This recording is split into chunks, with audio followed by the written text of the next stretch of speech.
Good and Inglourious Bastards.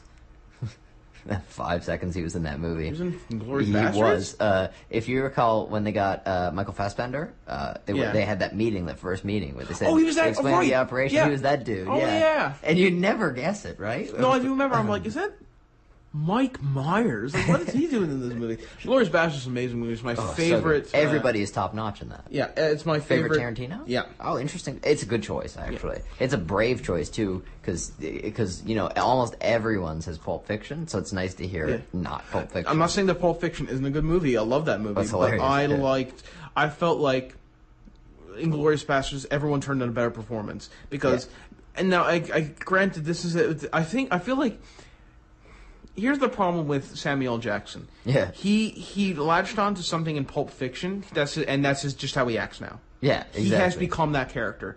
Have you ever seen him act anything else but Pulp Fiction style? Since Pulp Fiction? Not really, no. And he's been in a lot of stuff too, and everywhere he goes, he's acts like Pulp Fiction. Now, I like Samuel L. Jackson; he's a cool dude, but I don't, except for Mace Windu. Mace Windu is the only one I can think of. Well, that's the thing. That's what started. A lot of people look back at that movie and say it's Samuel L. Jackson being Samuel L. Jackson. That's the movie that started it. Yeah. And it was hilarious, like, at that time. Yeah. And now everyone's like, please act differently. Yeah, exactly. We're begging. Yeah. I will say this: he has aged very well. Oh god, yeah, unbelievable. And really. he's a good actor too, because I've seen him in stuff, and he's good. Yeah, he is just, good. Yeah. I feel like he phones in a lot, but whatever. And it's nice to see John Travolta in something like Pulp Fiction. Yeah. I generally do enjoy John Travolta. He's not bad. Yeah, he's not as bad as you would think he is. Everyone gives him a hard time. Like, no, he's been in a lot of good things. He's satisfactory, and he was quite good in that movie. Everything about Pulp Fiction is awesome. Actually, did you know he was the villain in Madagascar 2? No, I didn't. Which is interesting because I'm listening to him like, oh, the villain's kind of average. And I'm like, wait, hang on, that's holy crap! That's good voice acting. How he's able those guys' voice. He's also the villain in something else, but we're not going to talk about him. Oh, we should also say that I think speaking about, we brought up at one point How to Train Your Dragon. Yeah. I just want to say Jerry Baruchel's awesome voice acting in that. It's unbelievable because he has a voice. He has such a voice, an interesting Canadian voice. It's very kind of like just like croaky. It's weird because I think he has that like Canadian accent thing that like Michael Hogan has in Battlestar. Yeah. Get everyone to the brig. Yeah. It's awesome. He needs to voice act things. He has.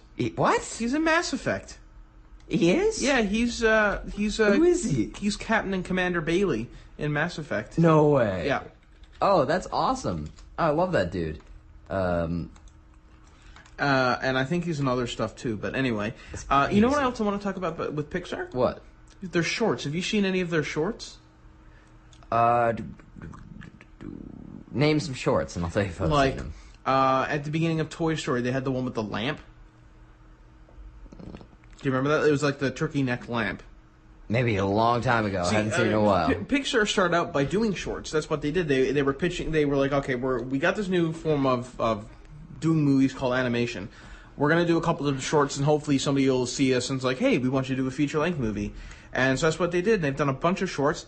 Their shorts are almost better than their movies because, like, they did one short called La Luna, and La Luna it's 5-minute short and it's breathtaking because what it is, it's a young boy, no more than like 6 or 7 years old. His father and his grandfather are out in this boat, and they're sailing across this very calm ocean, and suddenly they stop and they put a ladder up. And they climb the ladder, and the ladder allows them to climb to the moon. And when they get to the moon, they have to sweep the moon, so that because on the moon there's a bunch of like glowing stars, and they have to sweep the moon to turn it from a full moon into a crescent moon. And I'm like, right, yeah, that's really creative. Like, I'm doing a terrible job of describing it, but do watch it because the atmosphere and the music, and there's no voice acting at all. None of their shorts have voice acting, right? At least I don't think. But it's just so magical and so full of like wonder and heart, and it's just amazing short. Absolutely love it. Like, please do check out La Luna. It's so good. There's sort of, I don't know, Pixar reminds me of sort of like, I hate to make this comparison, but there's sort of almost the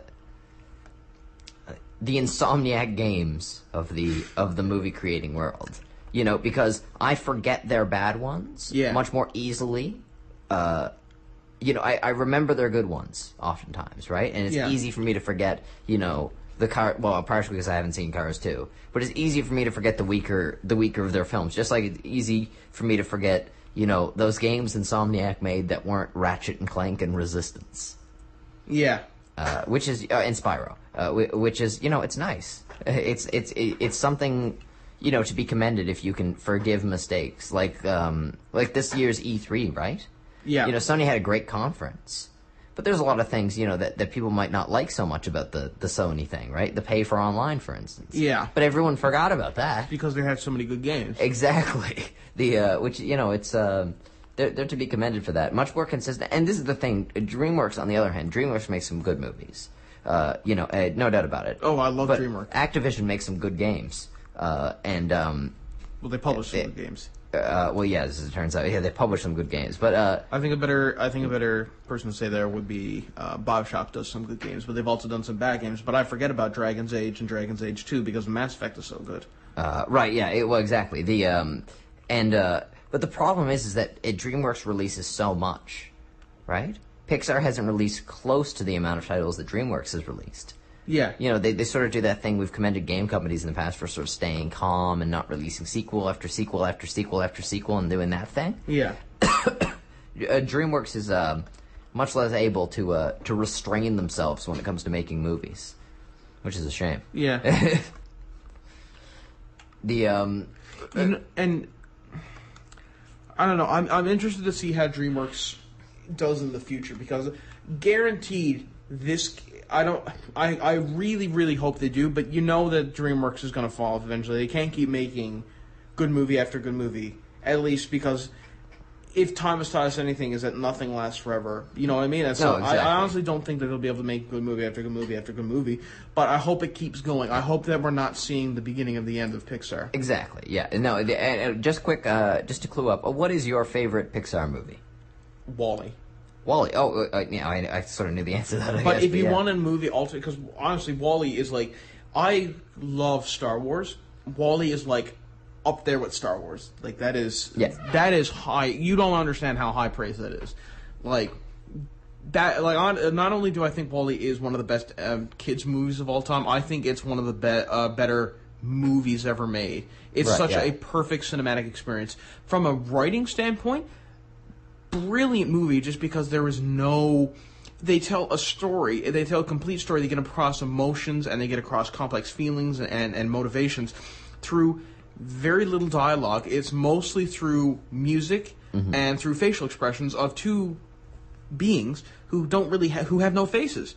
It's amazing. Brilliant. Why people aren't like shouting, like they should be holding this movie up as an example. It's like, this is how you tell stories. This is how you tell stories and how you get across emotion and feeling is by this. Look at this. Copy this. Yeah. It's brilliant. But if I had to pick another movie besides WALL-E, it would have to be a four-way tie between Up, Finding Nemo, Monsters, Inc., because I love Monsters, Inc., and Toy Story 2. Which I like Toy Story 2 the best out of all of the Toy Stories, for, you know, just because I have because Toy Story 1 I didn't like the whole lie revealed storyline, and Toy Story 1 I didn't like the whole lie revealed storyline, and Toy Story 3 made me cry, so that's a negative. Right, I'm not kidding. I wept openly in the theater for Toy Story 3. I'm told that was not actually an uncommon experience. No.